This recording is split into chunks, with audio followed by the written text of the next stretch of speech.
Didik TV KPM.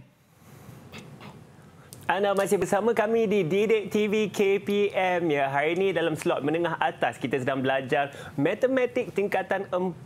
Topiknya begitu menarik iaitu kebarangkalian peristiwa bergabung.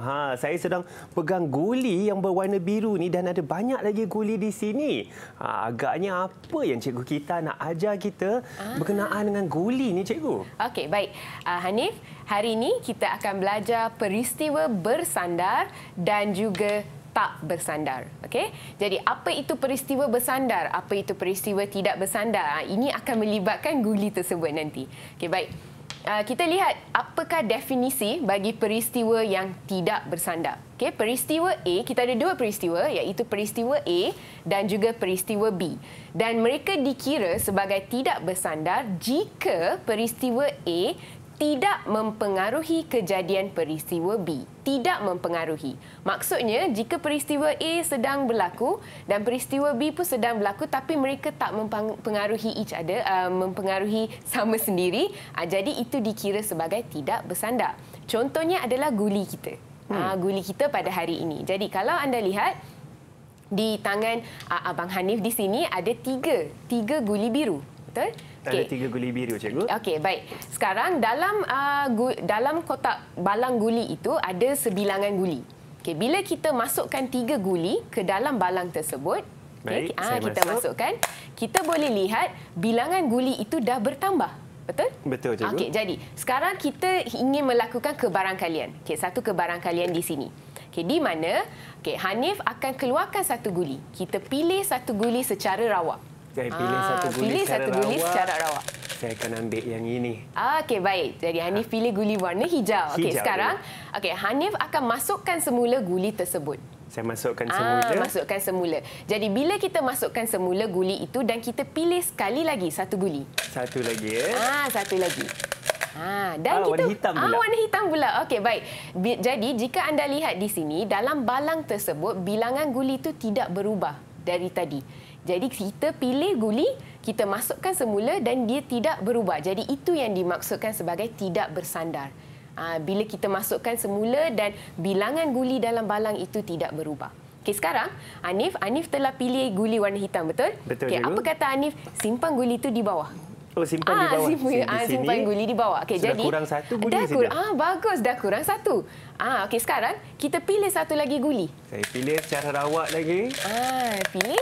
Okay. Hitam lagi. Hitam lagi. Okey, baik. Kita letak di bawah juga. Okey, sekarang anda boleh lihat dah kurang, betul? Betul, cikgu. Jadi bilangan itu semakin berkurang. Itu mempengaruhi peristiwa yang akan berlaku selepas ini. Jadi itu yang dipanggil sebagai bersandar. Bersandar, dia mempengaruhi apa yang akan berlaku selepas ini. Jadi itu adalah sedikit eksperimen yang sangat mudah bagi pelajar untuk anda faham konsep peristiwa bersandar dan tidak bersandar. Betul, cikgu. Dan saya rasa apa yang cikgu telah terangkan tadi juga boleh diaplikasikan dalam kehidupan seharian kita, cikgu. Boleh. Ya? Boleh. Bukan saja dalam main guli tau. Okey, baik. Kita lihat kata kunci. Kata kunci yang merujuk kepada peristiwa yang bersandar dan juga peristiwa yang tidak bersandar. Jadi jika anda melihat perkataan tidak dipulangkan, itu adalah peristiwa bersandar. Jika anda lihat perkataan dipulangkan ataupun dengan pemulangan, jadi kita anggap itu adalah peristiwa tidak bersandar. Dengan pemulangan. Dengan pemulangan maksudnya adalah jumlah dia masih tetap sama. Jumlah dia tidak berubah langsung, jumlah yang besar. Baik. Kita lihat satu contoh soalan. Contoh soalan ini adalah murid kena pilih yang mana satu peristiwa bersandar dan juga tidak bersandar. Jadi kita lihat soalan yang pertama. Mendapat 2 batang pen yang berwarna sama apabila 2 batang pen dikeluarkan satu demi satu dari bekas yang mengandungi 3 batang pen merah dan 2 batang pen biru tanpa pemulangan. Itu dia. Kata kunci anda adalah tanpa pemulangan. Jadi apakah peristiwa tersebut? Kita lihat soalan yang seterusnya. Kita telah mendapat 2 keping kad yang berhuruf sama dan dipilih secara rawak daripada perkataan baik, iaitu B-A-I-K. Satu demi satu dengan pemulangan. Maksudnya kita pilih satu huruf, kita dah dapat, kita catat kebarangkalian dia dan kita masukkan semula huruf tu ke dalam kotak itu semula. Jadi, kotak tu sentiasa mempunyai jumlah yang sama. Ada 4 perkataan, sentiasa ada 4 perkataan. Jadi, yang mana satu peristiwa bersandar dan tidak bersandar. Jadi, apa kata kita tanya puteri kita pada hari ini? Murid-murid kita dalam talian. Siapa nak jawab yang pertama?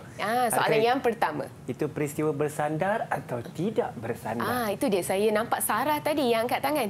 Okey, Sarah, silakan.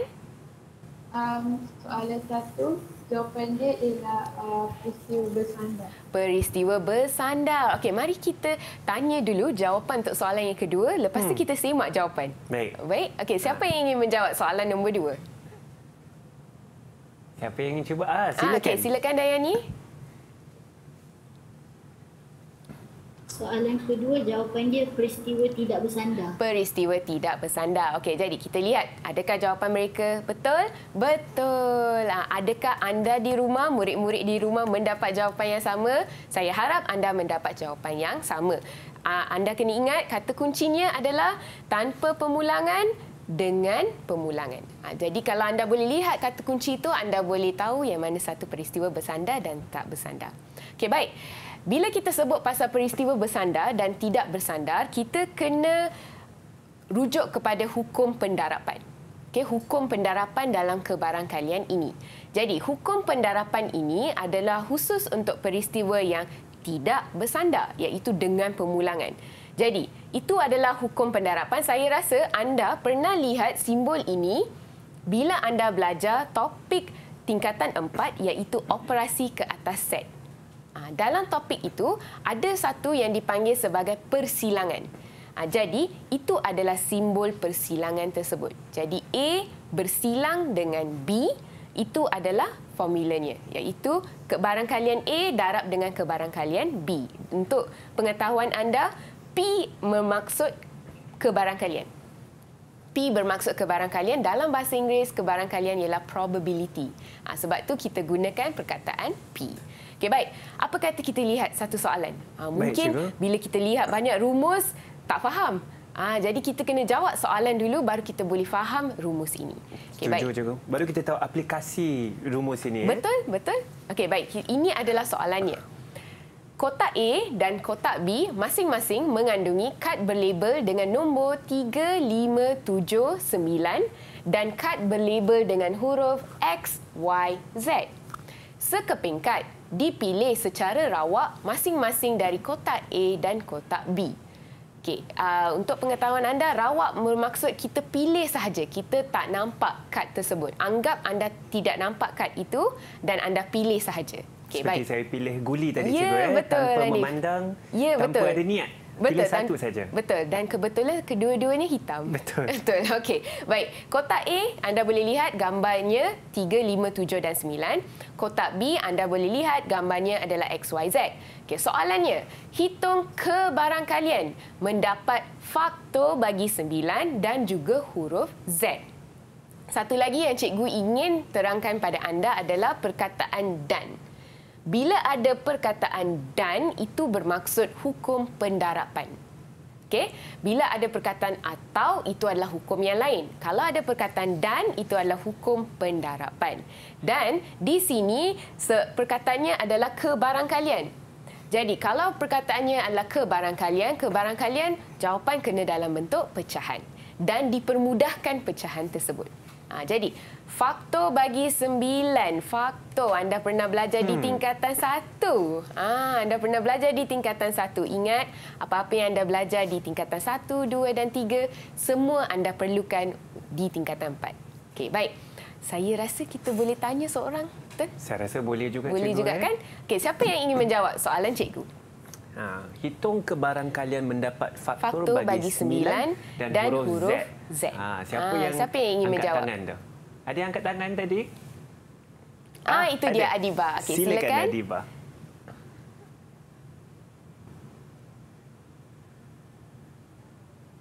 Oh, itu dia. Wah, cantik. Terus tunjuk jawapan. Okey, alright. Baik, Adiba. Adiba, pegang jawapan Adiba. Kita semak jawapan Adiba.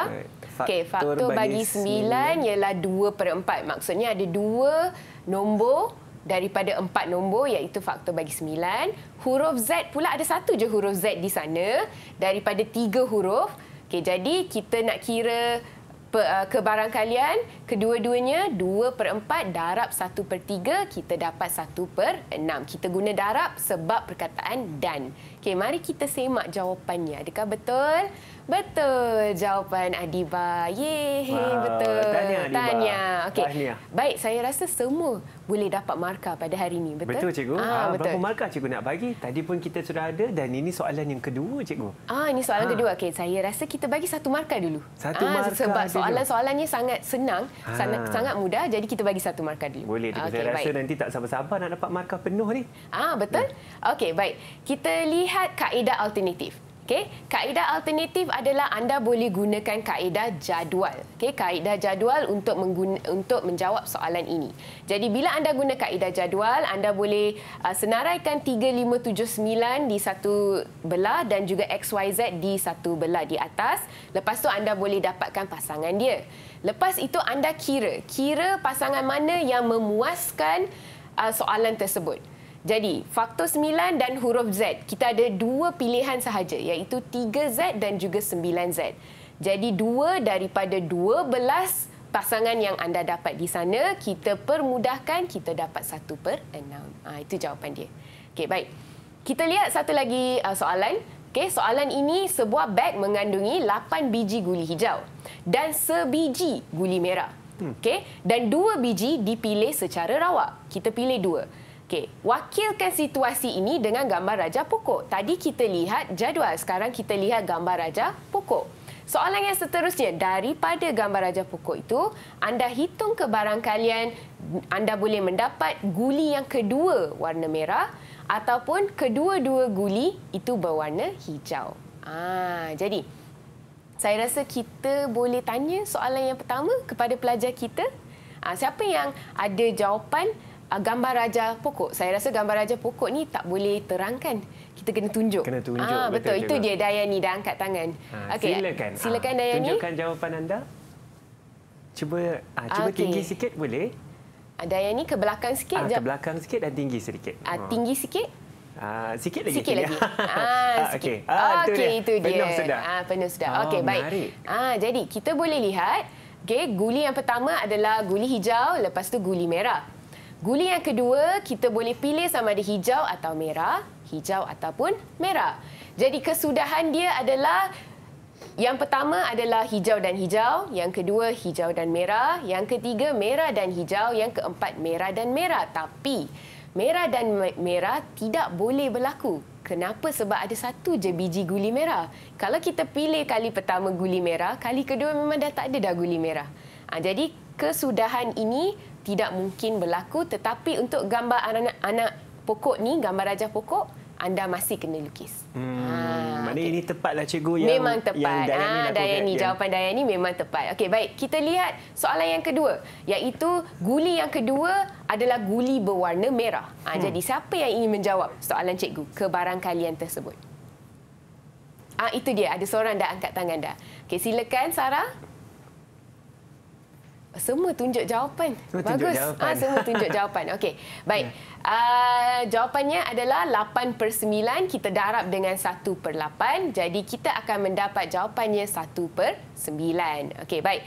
Kita lihat soalan yang kedua, iaitu kedua-dua guli adalah berwarna hijau. Siapa yang boleh beri jawapannya? Okey, silakan Adiba. Adakah sama? Okey, kedua-dua warna hijau. Jadi 8/9 kita darab dengan 7/8. Anda boleh lihat guli itu semakin berkurang. Sebab kita dah ambil satu guli hijau, jadi dalam bekas tu guli dia dah kurang. Jadi kita dapat 7/9. Baik, sangat menarik cikgu.